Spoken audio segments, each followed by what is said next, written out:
my name is Reza-Astrid and today I'm going to be sharing with you 5 things that I loved in the month of September.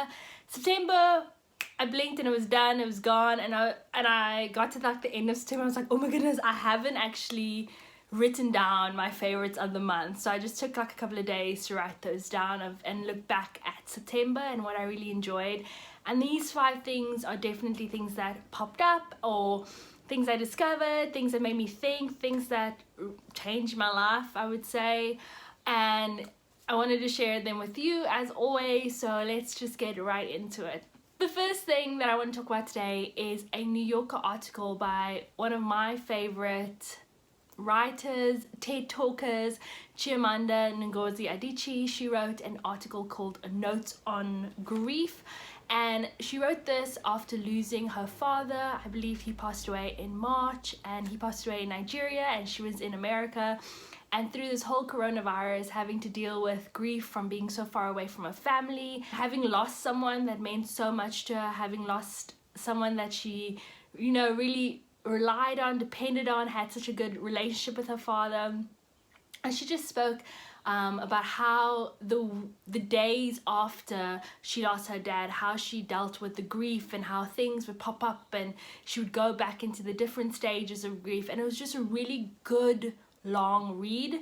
I've realized this past few years, losing people in my own life, that I don't really know how to deal with grief. I don't really know how to talk about grief. I don't really know how to respond to grief. When someone tells me someone has died, I don't really process it.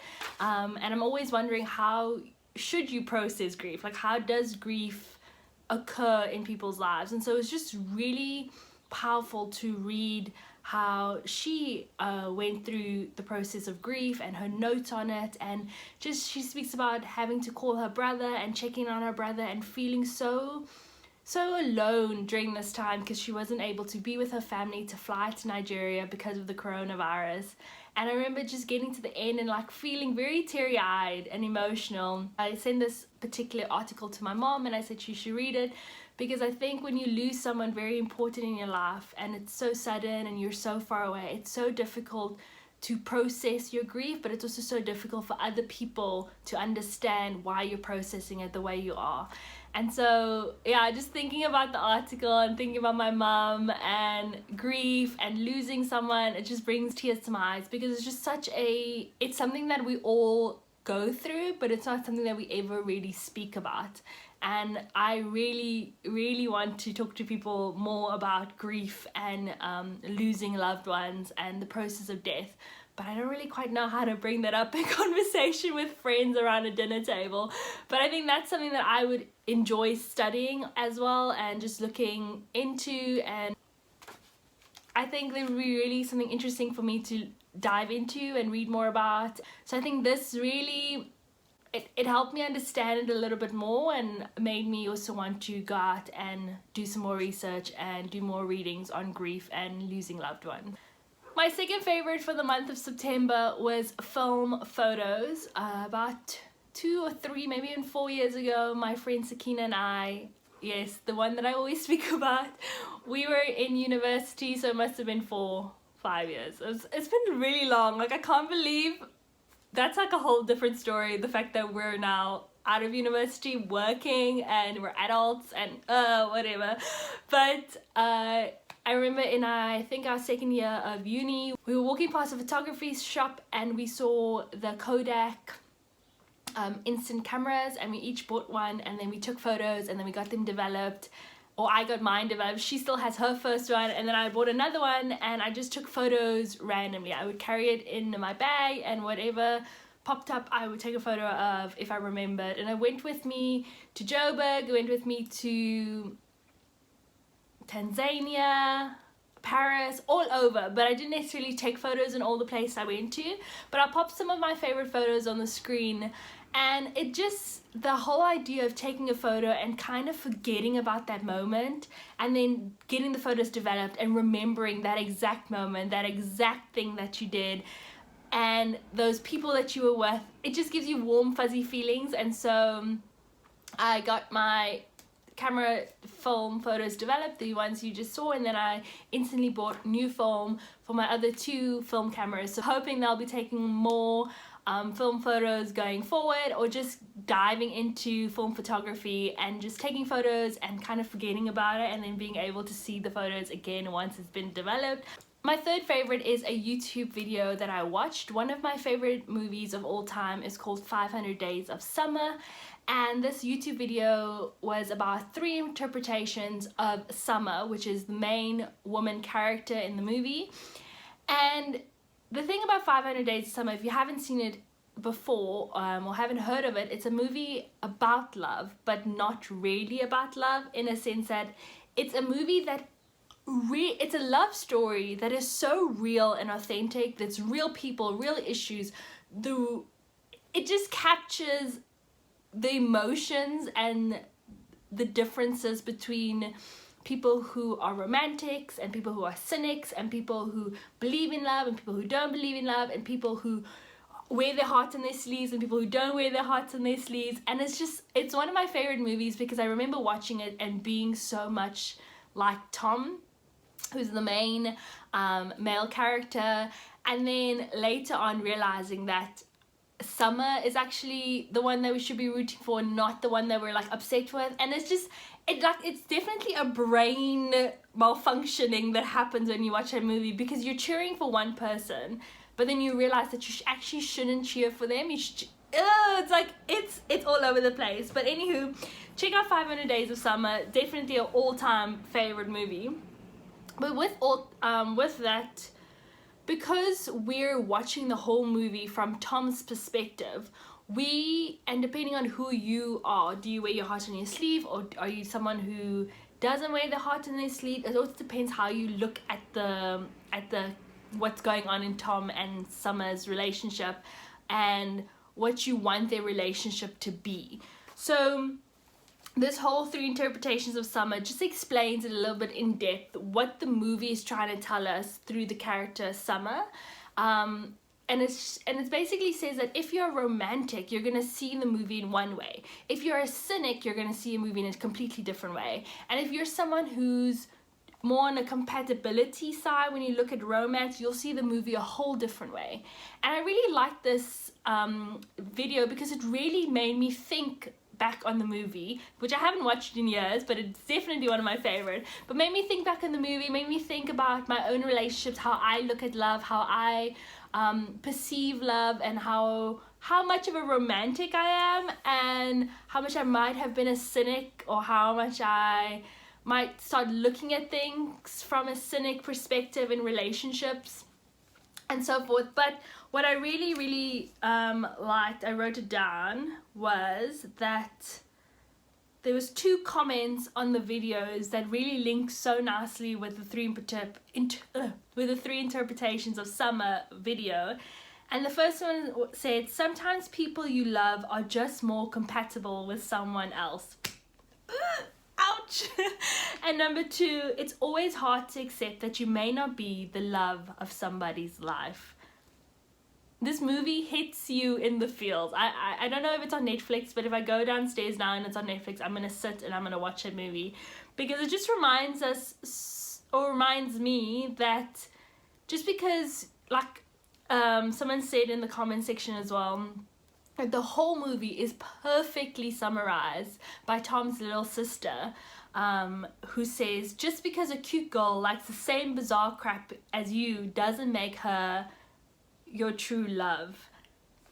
Hits you in the feels, because how many times in relationships do we find someone and we're like, "Oh, you like everything I like, we get along so well, you're perfect," and then we realize, but there's cracks in the system, it's not as perfect as it seems, you know. And then we get sad because that person who we have made to be so big in our heads and in our hearts is not the person for us. And then we get this breakup, and then we feel so hurt because the person that we've made up in our mind is not the person that we're actually with.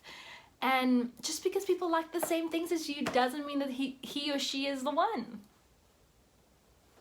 Should I say anything more? So with this favorite, you need to watch 500 Days of Summer in order to watch the interpretations of Summer, and in order to understand everything that I just mumble jumbled.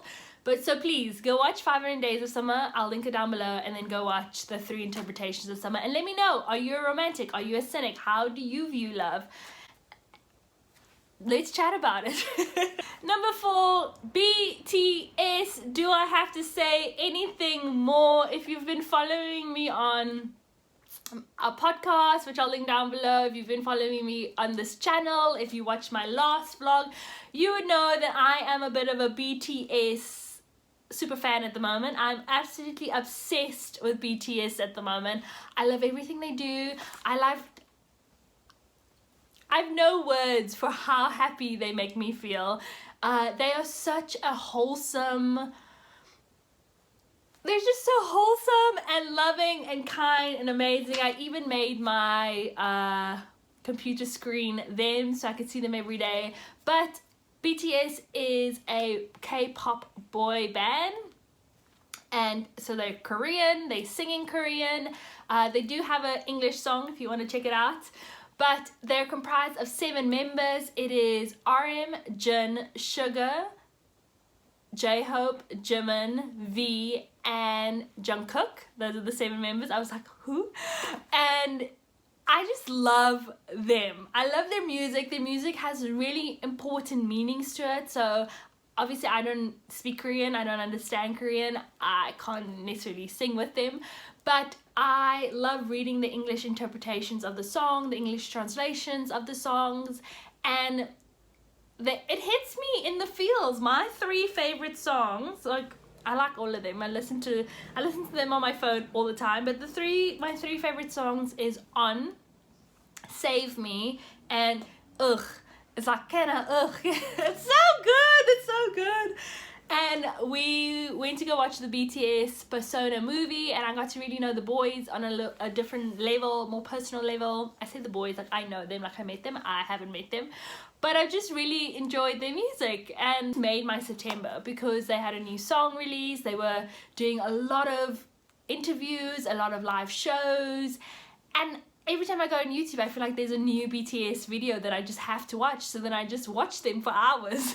So I really enjoyed BTS a lot. I'll leave the song down below that you should check out. Lastly is another article that I read, and it is called Your Search Capacity is Depleted. It's Why You Feel Awful. I will leave the link down below.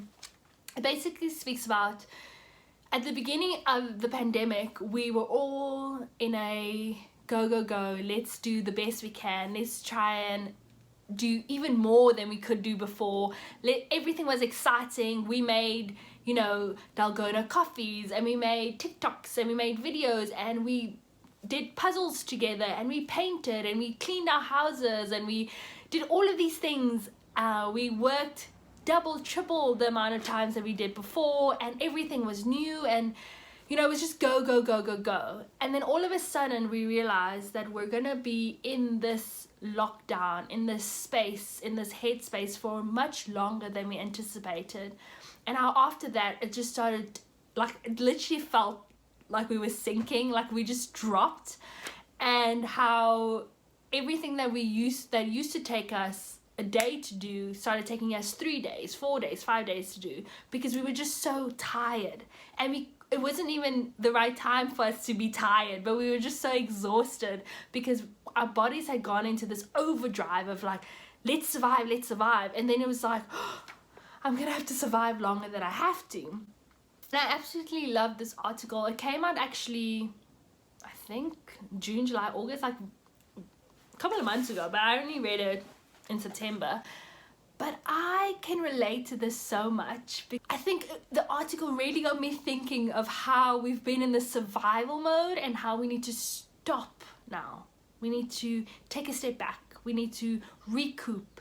We need to take care of ourselves. We need to go back to, you know, just breathing and allowing our bodies and our brains and our lives to just start slowly getting back into whatever we need to get back into.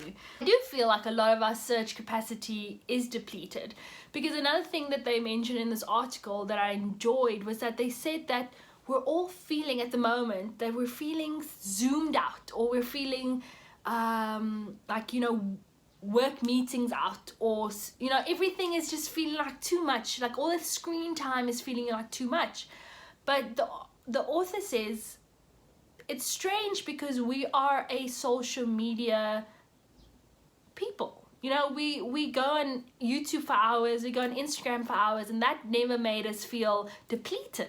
But now that we're on Zoom for hours and we're doing video calls and we need to, like, you know, be upbeat, and you know, our personality has to be bigger and better because obviously it's through a screen, now all of a sudden we're feeling tired. And I think that's it. It's the fact that we had to now use something that we used to enjoy, which is taking videos for friends or YouTube or for Instagram, or taking photos for Facebook, and now we had to do that for our work lives and for our personal lives, and while going through trauma, because this has been a traumatic year for all of us. It's just a bit much. So I want to end off by saying, read this article and then sit down and think to yourself, where can I start just taking a step back? Where can I start taking time to rest, taking time to relax? Where can I take care of myself and start breathing again, you know? And when can I take more time for myself? When can I take more time for things that I enjoy doing, for my hobbies, for cooking, and not cooking just to eat, but cooking because I enjoy it, and all these things? I think it's time for us to sit back and start thinking about ourselves for a bit, you know, and start energizing ourselves from the inside. I don't know. So that's everything I have for today. As you know, these videos are always just me sharing my favorites. If you found anything interesting on the interwebs, you're welcome to share them with me down below. Let me know if any of these favorites you're planning on checking out, and I'll see you in the next one. Bye.